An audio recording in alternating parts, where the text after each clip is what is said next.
Okay, let me just tell you something. I've been around for a long time, and honor is the key to receiving from God. I've honored my boss and have experienced reward at my workplace.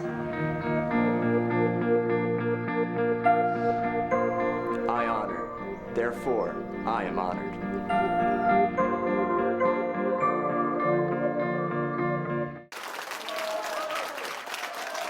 Amém! Amém, amém, amém! Bem, estamos todos empolgados aqui, amamos o Senhor e amamos receber da sua palavra, por isso todos estão empolgados. Estamos na sessão 3 e, para ser honesto, eu não terminei nem metade do material na última sessão. E essa sessão se chama Honrando a Autoridade. Eu vou tentar concluir nessa sessão, mas continuaremos de onde paramos na última sessão, então. E nós vamos conseguir, certo?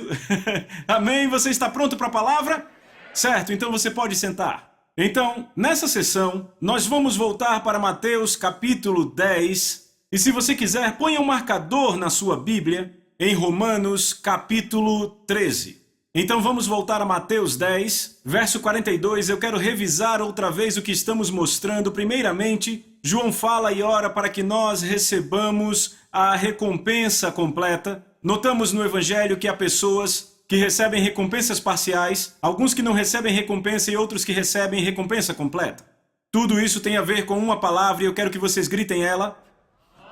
Honra. Aqueles que não deram honra a Jesus, ou que deram a ele pouca honra, receberam uma recompensa muito pequena e parcial.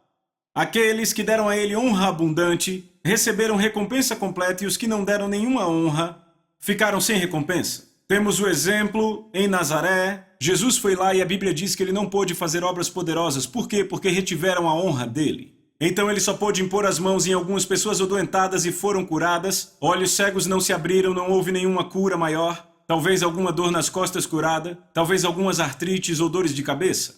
Na casa onde ele pregou para os mestres e fariseus, o poder de Deus estava ali para curar, e nenhum deles foi curado porque o desonraram. E então vemos o centurião romano que honrou Jesus, a grande recompensa. A Cirofenícia, a mulher grega que honrou Jesus e recebeu a recompensa completa. Amamos isso. Vemos a mulher que derramou o óleo do vaso de alabastro, 1 ano de salário. E os discípulos a criticaram duramente, mas Jesus, ao invés disso, ele a honrou porque ela o honrou. Jesus então declarou: na verdade eu devo voltar um pouco. Vamos então para 1 Samuel capítulo 2, verso 30, e aqui encontramos o princípio da honra. Repita, princípio da honra. Deus diz: aqueles que me honram, eu honrarei. Aqueles que pouco me consideram, eu desprezarei. Desprezar quer dizer não cuidar, desconsiderar. Não considerar como digno de ser notado. E então assim vemos por que Deus não responde à oração de certas pessoas. Por quê? Porque elas desonram Ele. Estão comigo? Então Jesus declara o seguinte. Ele disse: aquele que recebe a mim, recebe aquele que me enviou, ou aquele que honra a mim, honra aquele que me enviou. Jesus disse: eu não recebo honra de homens em João 5,41. Por quê? Porque ele sempre passava a honra que era dada a ele para o Pai. Estão comigo? Jesus era a conexão do céu na terra. A forma das pessoas honrarem o Pai era honrando Jesus. Então Jesus faz uma declaração no Evangelho de Lucas, capítulo 13, verso 35. O que ele diz? Ele diz: eu estou indo embora, vocês não mais me verão, até que digam àquele que eu enviei, bendito é o que vem em nome do Senhor. Em outras palavras, eu estou indo embora, não me verão de novo, até que honrem aquele que eu envio em meu nome. Estão pegando isso? E então chegamos no Evangelho de Mateus, capítulo 10, e é onde nós estamos. Porque esse princípio é verdade, porque em João 13, 20 ele diz: aquele que recebe ou honra quem eu enviar, recebe ou honra a mim. Aquele que recebe ou honra a mim, recebe ou honra o Pai que me enviou. Então, quando recebemos alguém que Deus enviou a nós, estamos então honrando Jesus e honrando o Pai. E então o que o Pai diz: aqueles que me honram eu honrarei. Por isso, há pessoas que têm recompensa completa quando honram Jesus. Então temos os que recebem recompensa parcial por reterem a honra, os que não recebem nenhuma recompensa por desonrarem, porque estão desonrando o Pai e por isso não são considerados por Ele. Entendem isso?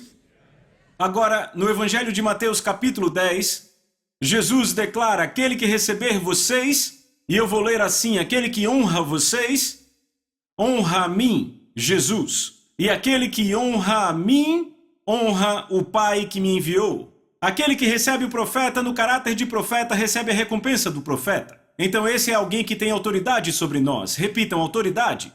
Aquele que recebe o justo no caráter do justo receberá a recompensa do justo. Esses são nossos pares. Repitam, nossos pares. Honrar nossos pares traz recompensa. E quem dera beber ainda que um copo de água fria a um desses pequeninos por ser meu discípulo, em verdade vos digo que de modo algum perderá a sua recompensa. Essas são as pessoas debaixo da nossa autoridade, confiadas a nós. Quem as honrar não perderá de modo nenhum sua recompensa. Então Jesus lida com os 3 níveis de pessoas, com quem sempre temos contato, as acima de nós em autoridade, os nossos pares e as abaixo de nós. Honrar cada um desses níveis trará uma garantida recompensa. Então eu trouxe para vocês várias passagens. Então é hora de passarmos para exemplos práticos. Eu tenho certos amigos que eu conheço pessoalmente. Quando eu penso nesses amigos, o primeiro que vem à minha mente é um homem chamado T.L. Osborne. Então T.L. e Daisy Osborne são 2 dos meus heróis na fé. Na década de 1980, Lisa e eu quase fomos trabalhar com os Osborne. Eles nos ofereceram emprego. Mais tarde, todos nós percebemos que não era vontade de Deus, embora estimássemos muito um ao outro. Mas já naquela época, T.L. e Daisy tinham levado milhões de pessoas a Deus. Na verdade, me disseram que foram 63 milhões de pessoas que ganharam para o Senhor Jesus Cristo. Isso não foi feito pela televisão. Foi feito nas suas enormes cruzadas, a maioria na África e Índia. E as suas cruzadas tinham entre 15 mil e 500 mil pessoas. Agora, nas suas cruzadas, ouçam com atenção, centenas de ouvidos surdos eram abertos em toda a cruzada. Escamas em olhos cegos caíam completamente em toda a cruzada. Pessoas que não podiam andar, andavam em suas cruzadas. Certo? Os tumores nas pessoas se dissolviam e desapareciam. Pessoas que tinham pernas talvez desse tamanho, talvez com um pé nessa altura e a outra perna assim, aquilo crescia nas cruzadas. Eu lembro de um dos milagres que os Osborne contaram para mim e para Lisa, que realmente me impactou. Eu me lembro que recentemente eu contactei apenas para confirmar o que a minha memória lembrava e ele disse que era verdade. Mas a Daisy nos contou que eles estavam fazendo uma cruzada na África e entre os encontros, uma mãe veio até a Daisy e tinha um bebê morto nos braços. O bebê estava coberto com tecidos, o seu rosto coberto, e a mãe disse: "Esse é o meu bebezinho morto. Você oraria por ele para ele viver?" Daisy pegou o bebê nos braços e começou a fazer uma oração bem simples. Depois de alguns momentos de oração, ela ouviu tosses e espirros embaixo do lençol. Ela abriu o lençol do bebê, olhou para o bebê. Lá estava o bebê vivo e ela cobriu o bebê de volta. Entregou de volta à mãe. Quando a mãe, tirou o lençol do rosto do bebê, a mãe ficou elétrica de tão empolgada. Ela começou a gritar de empolgação e Daisy ficou confusa. Ela pensou, por que a mãe ficou tão empolgada depois de abrir o lençol? Por que ela não ficou empolgada assim que ouviu o bebê tossindo e espirrando nos meus braços? Então Daisy perguntou ao intérprete, que perguntou à mãe, que respondeu ao intérprete, que respondeu a Daisy o seguinte. Entenderam? A mãe disse através do intérprete: "Meu bebê nasceu com um olho. O outro olho não estava nem lá, era um espaço vazio. Quando eu abri o lençol, lá estava o meu bebezinho com 2 belos olhos olhando para mim."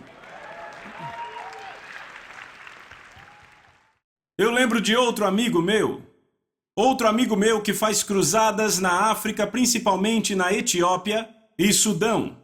O público das suas cruzadas varia de 15 mil a 300 mil pessoas. Nas suas cruzadas ele vê centenas de surdos curados. Ele vê vários cegos enxergarem, vários aleijados andarem instantaneamente. Não a última vez que eu o vi, mas a vez anterior a essa, eu estava sozinho com ele no escritório e ele disse para mim: "John, nesse último encontro eu tenho que te contar, havia um cara chamado Homem Macaco. Todos conheciam o Homem Macaco.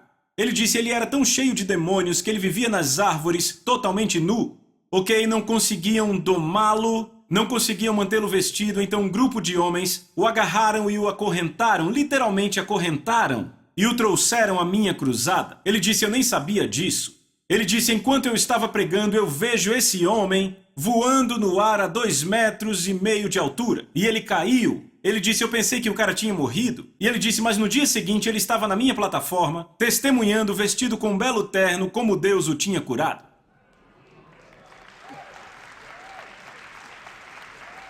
Eu lembro de Reinhard Bonnke, com quem eu almocei no começo desse ano, e perguntei a ele, você vê grandes milagres na África? Ele disse, John, olhos cegos são abertos, todo tipo de milagre. Eu olho para esses amigos que eu conheço pessoalmente, E eu observo que quando eles voltam para os Estados Unidos ou qualquer outra nação do Ocidente, o mesmo homem, a mesma mulher, a mesma unção, a mesma mensagem.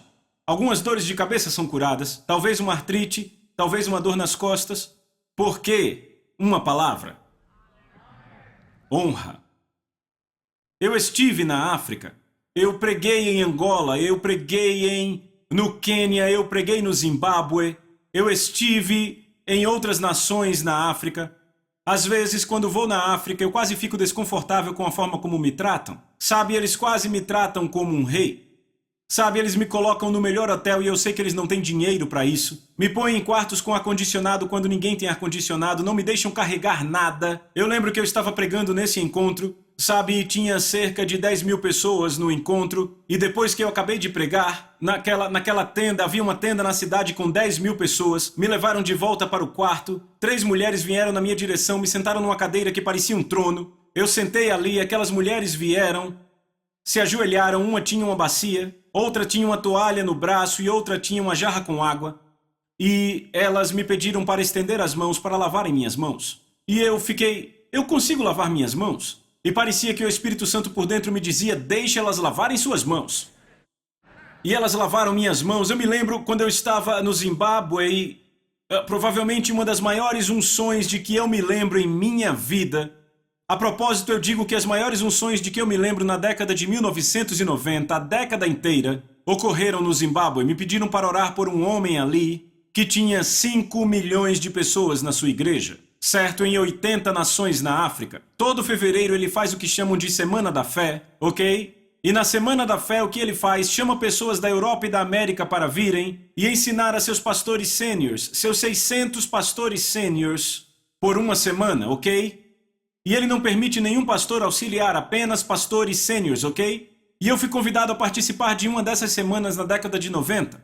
E eu me lembro que a unção era tão forte que eu achei que eu ia sair da minha pele. Eu preguei como um homem de outro mundo, ok?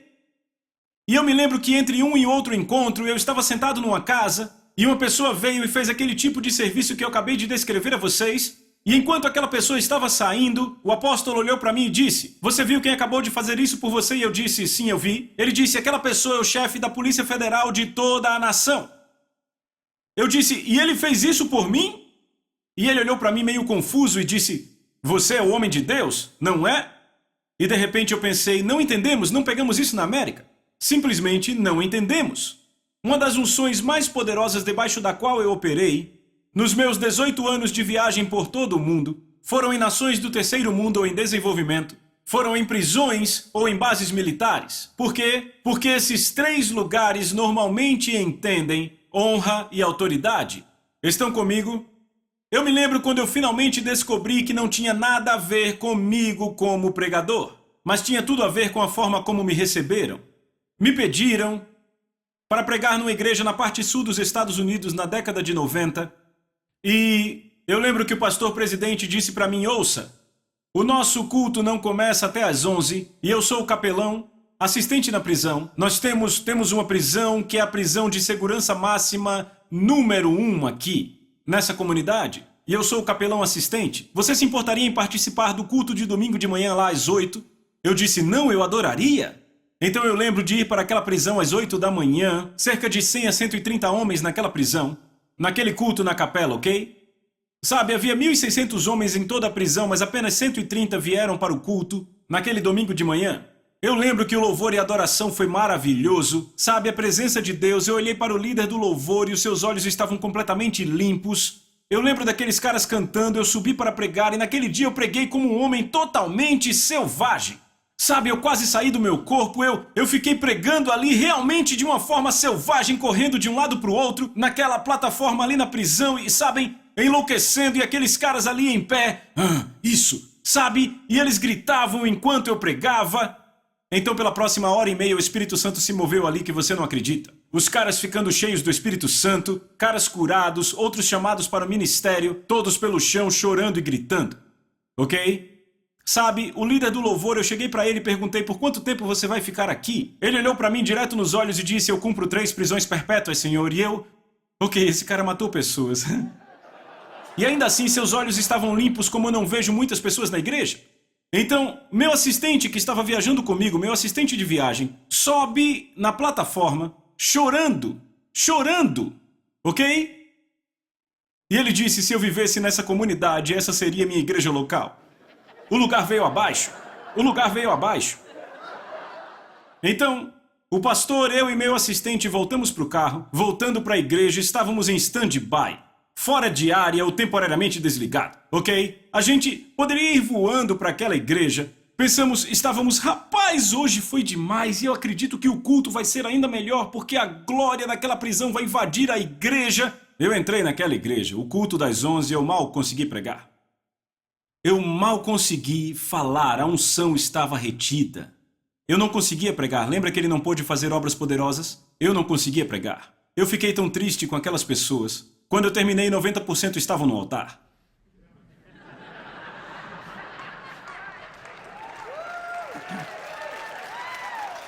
Não, deixa eu dar outro exemplo. No ano passado eu estava pregando em Omaha, Nebraska, e culto de sábado à noite, aquela igreja tinha vários cultos, um no sábado, 3 no domingo. Culto de sábado, o cara na mesa de som. Lá estava o líder do louvor da prisão que tinha 3 prisões perpétuas. Não, esperem. Eu olhei para ele e disse, o que você está fazendo aqui? Como saiu? Você tinha 3 prisões perpétuas sem condicional. Ele disse, mudaram as leis, fizeram umas coisas e eu saí. E ele disse, é aqui onde está meu ministério. E ele disse, você não lembra da palavra que me entregou? Lembra quando o Espírito de Deus estava se movendo ali? Eu disse, não lembro não. Ele disse, eu trago amanhã de manhã? E ele me mostrou o papel no outro dia. Foi o que eu falei, lembra dos caras todos caídos no chão? Eu disse, ouça, o Senhor me mostra que Ele está te preparando para o ministério fora da prisão e dentro da prisão. Eu me alegro que eu não sabia das prisões perpétuas, senão eu nunca teria entregue esta palavra. Mas aqui está Ele agora cumprindo seu ministério fora daquela prisão. É maravilhoso, entendem isso? Deixa eu mostrar a vocês. Sim, aplauda Jesus, é isso mesmo.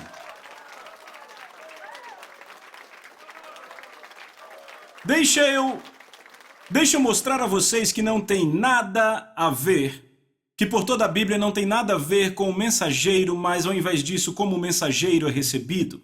Quantos lembram que no livro de 1 Samuel há um homem chamado Eucana? Lembram de Eucana? Eucana tinha 2 esposas, Ana e Penina. Graças a Deus não fazemos isso hoje. Ok? Eu sou homem de uma mulher, obrigado. Mas então, ele tinha 2 esposas, Eucana tinha 2 esposas, Ana e Penina. Então, Penina era uma máquina de bebês. Ela tinha um bebê ano após ano, após ano, após ano. Ana era estéril, não tinha filhos. E naquele tempo, lembre que a forma de mostrar que você amava o marido era ter vários filhos, principalmente meninos, certo? Graças a Deus que Jesus nos libertou disso hoje, amém? Certo. Mas então, era assim que viam naquele tempo. Vamos lá. Ano após ano, eles iam para o lugar onde ficava o tabernáculo. E Penina tinha outro bebê para apresentar ao Senhor, certo? Enquanto isso, Ana era estéril. Seu útero era fechado, ok? Não pode ter filhos. E para piorar tudo, Penina tinha garras. Olhava para Ana e dizia, onde está seu amor, querida? Vamos, onde está o amor por nosso marido? Onde está o filho? Mostre seu filho, garota. Veja meus filhos. Eu trouxe mais um para apresentar ao Senhor e onde está o seu, hã? Você não ama seu marido? Então Ana pensa, já deu. Então Ana diz, eu estou saindo da presença dessa mulher e vou achar conforto na presença de Deus. E então ela vai para onde é o tabernáculo e começa a orar e jejuar. E ela ora tão profusamente que seus lábios se mexem, mas não sai palavra. Lembram disso? Seus lábios se mexem profusamente, não saem palavras, e Eli, que é o pastor presidente, olha para Ana, orando, com os lábios mexendo sem palavras, e diz, mulher, você está bêbada? Livre-se do vinho. Imagina se Ana fosse americana. Aquele pastor teria se dado mal. Ela diria, o quê? Você não consegue reconhecer quando uma mulher está jejuando e orando, se entregando a Deus? Você não reconhece? Que tipo de pastor é você? Que tipo de igreja é essa? Eu vou contar a meu marido, vamos sair daqui, vamos para a igreja do outro lado da rua. Ela teria feito isso. Teria perdido sua recompensa. Mas ela não fez isso. Ela olhou para Eli e ela disse, não, meu senhor, S minúsculo, vem a honra que ela deu a ele. Ela disse, não, meu senhor, a sua serva não está bêbada. Eu estou abrindo meu coração a Deus em petição. Eli olha para ela e diz, segue o teu caminho e que o Deus de Israel dê o que você pede. Ela vai e dentro de 1 ano ela tem o bebê Samuel que traz avivamento para toda Israel. Agora ouçam. Aquilo pelo que ela orou por anos não foi respondido até que esse sacerdote perdido e insensível, que a propósito Deus disse que não haveria perdão nem para ele nem para sua casa para sempre. Agora posso dizer algo? Isso é algo que você nunca vai querer que Deus fale sobre você? Sem perdão para você ou para sua casa para sempre. Mas foi exatamente o que Deus disse sobre Eli. Sem perdão para você ou sua casa para sempre. Então Deus usa esse sacerdote fanfarrão e sem perdão para liberar a recompensa para a qual ela creu por anos. Porque ela honrou o homem que sem cerimônias insultou a ela. E porque ela o honrou quando ele a insultou, ela teve recompensa completa e toda a nação foi avivada. Eu quero que você vá comigo, por favor, na sua Bíblia, para Romanos capítulo 13. E deixa eu dizer isso antes de continuar a discutir a recompensa de um profeta ou líder. Precisamos primeiro falar da importância ou valor de uma autoridade. Uma vez que essa verdade é estabelecida em nosso coração, podemos sinceramente e efetivamente honrar aqueles que estão sobre nós. Ouviram o que eu disse? Certo? É muito importante entendermos a autoridade para que nós, o quê? Possamos sinceramente e efetivamente honrar, porque a honra começa no coração. Você pode sair por aí e dizer, líder, eu realmente te respeito e por dentro você está... Você não está honrando porque a verdadeira honra vem do coração e ela aparece em todo lugar. Certo? Então vamos falar de novo do significado de honra. Vamos revisar, quer dizer valorizar. Ver como algo que tem peso, que é precioso. Se o objeto da nossa honra é uma pessoa em autoridade, isso também carrega o significado de respeito e até mesmo reverência. O dicionário Webster's, a versão 1828, e se você não tem uma versão 1828 do Webster's, faça um favor a si mesmo, vá na internet e compre um para você. O Webster's define, porque esse é o Webster's original. Ele define honra como reverenciar, respeitar, tratar com deferência e submissão e realizar obras relativas a isso. Então vemos além disso que a submissão à autoridade é um aspecto da verdadeira honra. Dizer que honramos, mas nos recusarmos a nos submetermos é enganar a nós mesmos. Preciso dizer de novo? Dizer que honramos, mas nos recusarmos à submissão à autoridade é nos enganarmos. Honrar a autoridade é se submeter à autoridade. Desonrar a autoridade é não se submeter a ela. Falamos do oficial romano que claramente entendia isso. Então, existem 4 divisões de autoridade. Eu quero falar sobre isso. Se olharmos em Romanos capítulo 13, versos 1 e 2, eu quero que leiam comigo, ok? Paulo diz que toda alma se sujeite às autoridades em governo, porque não há autoridade que não proceda de Deus. E as autoridades que existem foram designadas por Deus. Então todo aquele que resiste à autoridade resiste à ordenança de Deus. Uau! Número 1. Isso é uma sugestão. Eu não ouvi vocês. É uma recomendação. É uma ordem. Então Deus ordena através do apóstolo Paulo que toda alma, deixa eu perguntar, toda alma inclui você? Definitivamente me inclui, certo? Então Deus ordena que toda alma seja sujeita às autoridades em governo. Então, devemos perguntar quem são essas autoridades em governo? Quem são elas? Certo, no texto específico de Romanos capítulo 13, Paulo está falando de autoridades civis. No entanto, deixa eu dizer isso, é muito importante. Essas palavras de exortação se aplicam não só a governo ou líderes, mas também se aplicam a outras áreas de autoridade delegada. Existem 4 divisões de autoridade delegada das quais Deus fala no Novo Testamento. 4 divisões de autoridades delegadas. Quais são? Autoridade civil. Repitam, civil. Que são o que? Autoridades do governo, vereadores, juízes, bombeiros, polícia, estão acompanhando? Autoridades civis, é do que Paulo está falando especificamente em Romanos 13. Autoridades sociais, repitam, autoridades sociais. Quem são autoridades sociais? São os chefes, empregadores, treinadores, professores, etc. No nível social, temos autoridade doméstica ou autoridade familiar. Sabemos bem disso, o marido é o cabeça do lar e os filhos submissos aos pais. Número 4 é autoridade da igreja. Repita, autoridade da igreja. Então, deixa eu deixar isso muito claro, ok?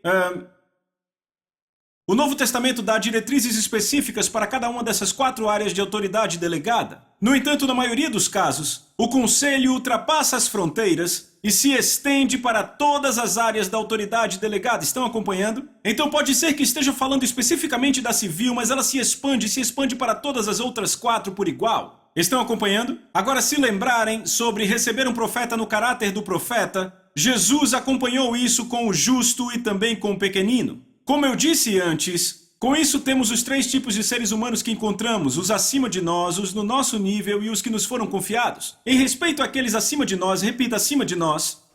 Embora Jesus fale especificamente de um profeta, que está ligado especificamente à autoridade na igreja, outra vez, o princípio expande as barreiras e se aplica a todas as áreas da autoridade. Deixa eu provar para você na Bíblia que isso é verdade. Com respeito à autoridade civil, o que é que a Bíblia diz relacionado à honra?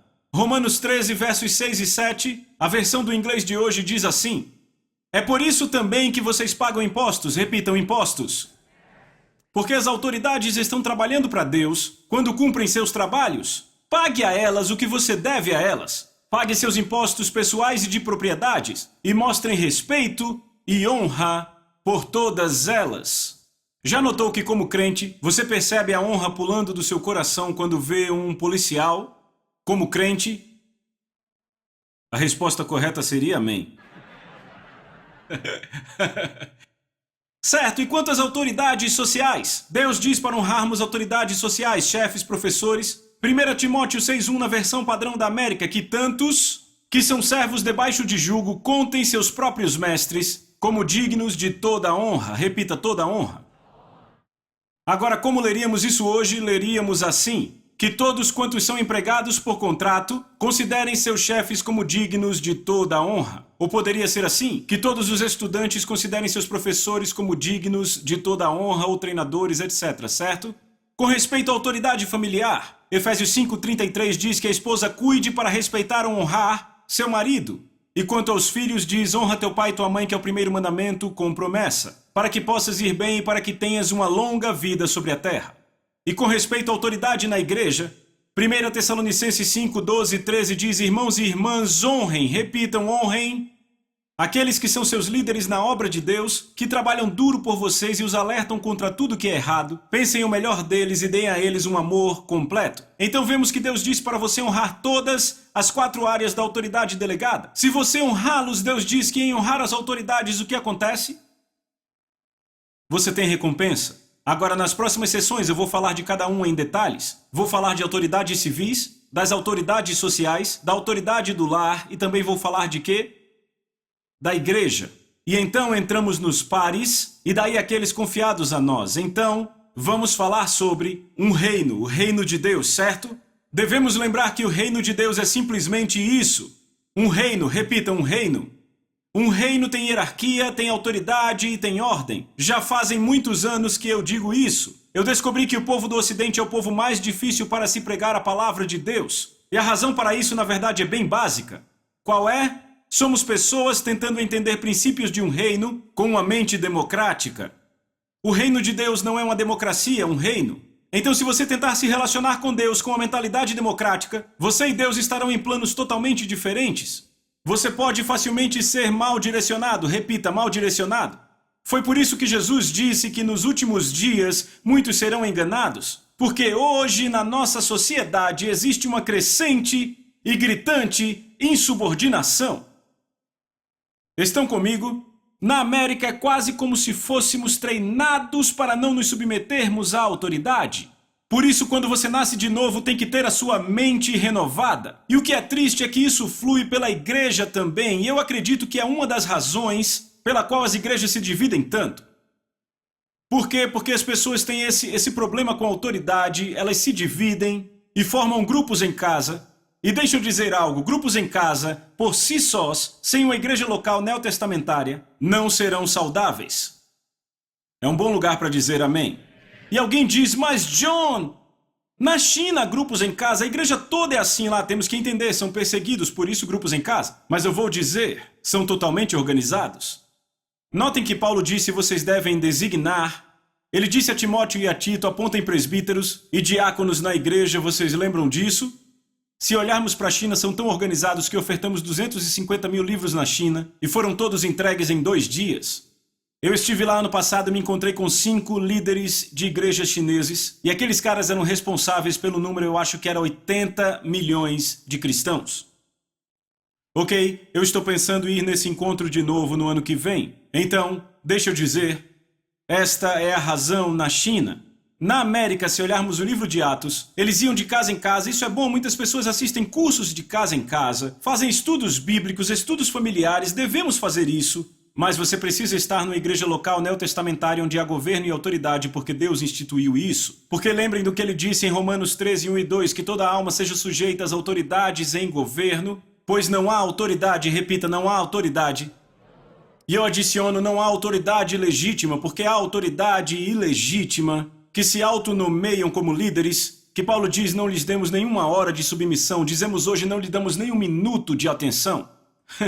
Não nos submetemos a eles, certo? Mas falamos de autoridade legítima, não há autoridade legítima que não proceda de Deus. Então ele diz, não há autoridade legítima a não ser a que proceda de Deus. E ouçam, as autoridades que existem foram instituídas por Deus.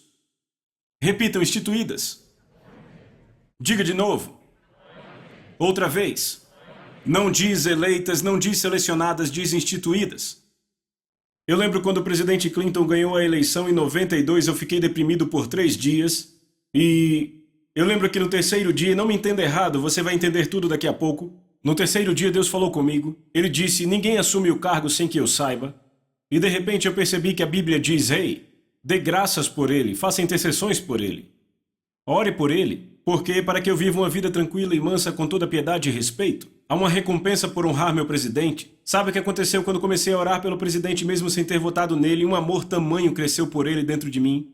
Estão comigo? De forma que quando o caso Mônica Lewinsky aconteceu, eu não me tornei um fariseu pelo presidente. Eu olhei para ele com uma compaixão e um lamento profundo porque eu havia desenvolvido amor por ele, por orar por ele. Eu o honrei como meu presidente. Eu vou entrar mais nisso quando falarmos de autoridades civis. Amém.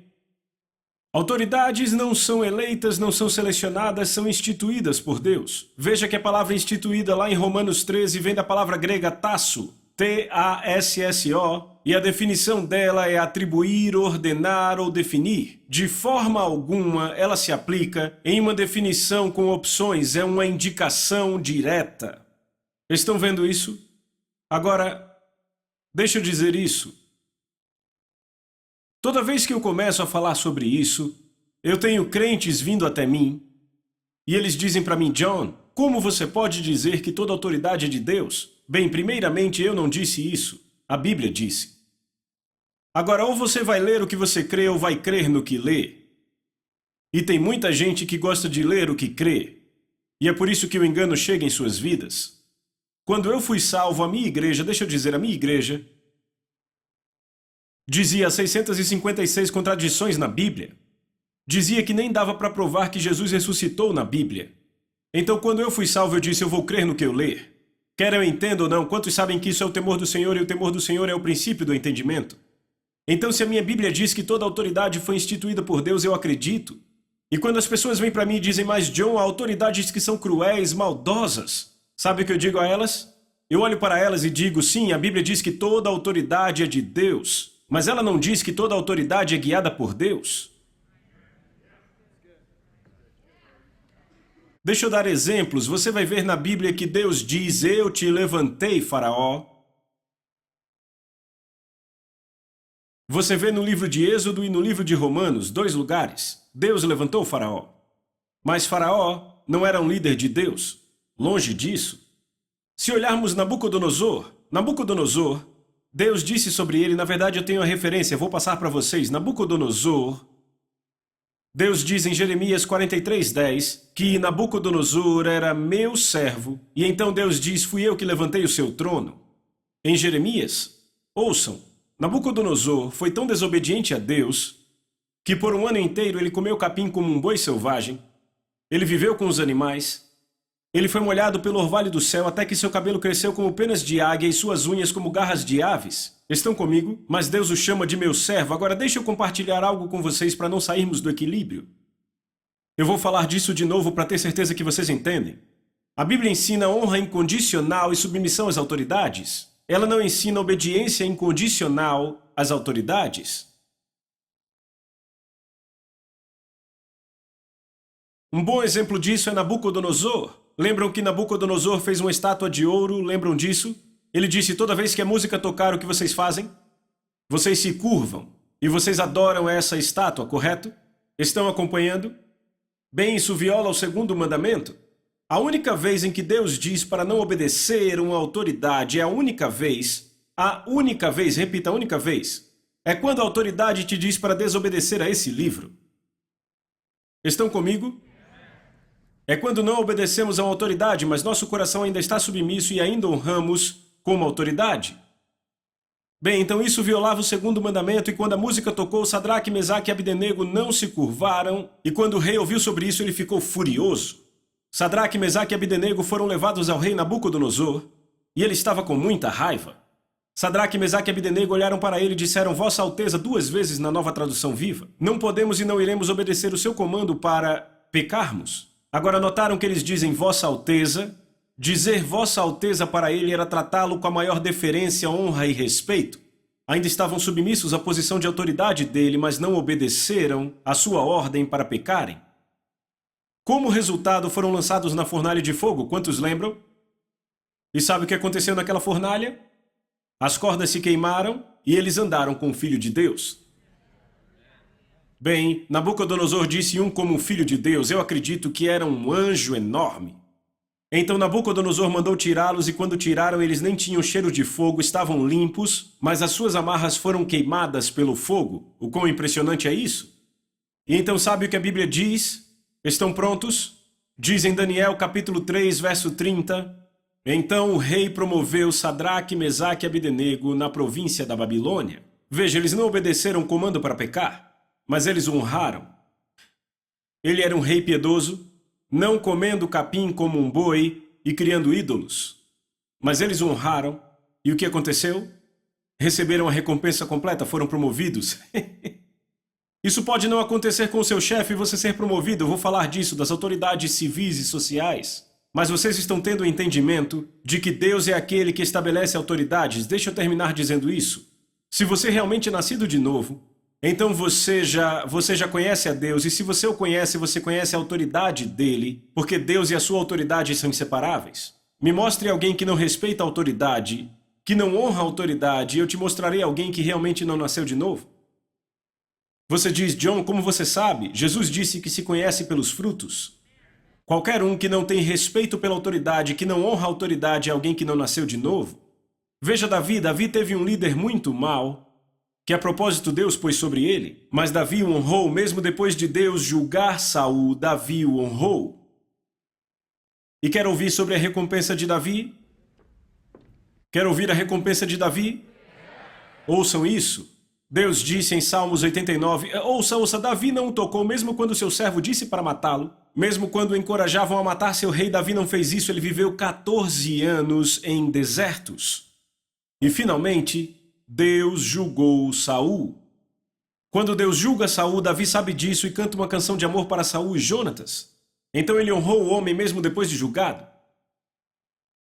E quer ouvir o que Deus disse sobre Davi? Salmos 89, do 20 ao 24. Encontrei Davi, meu servo, com meu santo óleo ungi, com quem a minha mão será estabelecida. Também o meu braço fortalecerá. O inimigo jamais o surpreenderá, nem há de afligir o filho da adversidade. Eu esmagarei diante dele seus adversários e ferirei os que o odeiam. Mas a minha fidelidade e a minha misericórdia serão com ele. Uma vez jurei pela minha santidade, eu não mentirei para Davi. A sua posteridade vai durar para sempre e o seu trono como o sol perante mim. Ele será estabelecido para sempre como a lua e fiel como a testemunha no céu. Eu diria que essa é uma recompensa muito boa. Tudo porque ele honrou a Deus, honrando a quem Deus ungiu como seu líder. Porque ele honrou a sua autoridade, que era uma autoridade corrompida. A sua autoridade foi instituída por Deus, mas ele não sabe. Eu ouço alguns pregadores dizendo: Saul foi a escolha do povo, Davi foi a escolha de Deus. Isso é bobagem. Porque Deus disse em 1 Samuel 15, eu coloquei Saul como rei. Deus instituiu Saul, mas Davi honrou a esse homem por 14 anos, mesmo depois que ele foi julgado. E Deus disse: aqui está sua recompensa, garoto, porque honrando Saul, na verdade, você me honrou. Você recebeu algo hoje à noite? Você tirou algo disso? Certo, vamos aplaudir ao Senhor. Vejo você na próxima sessão.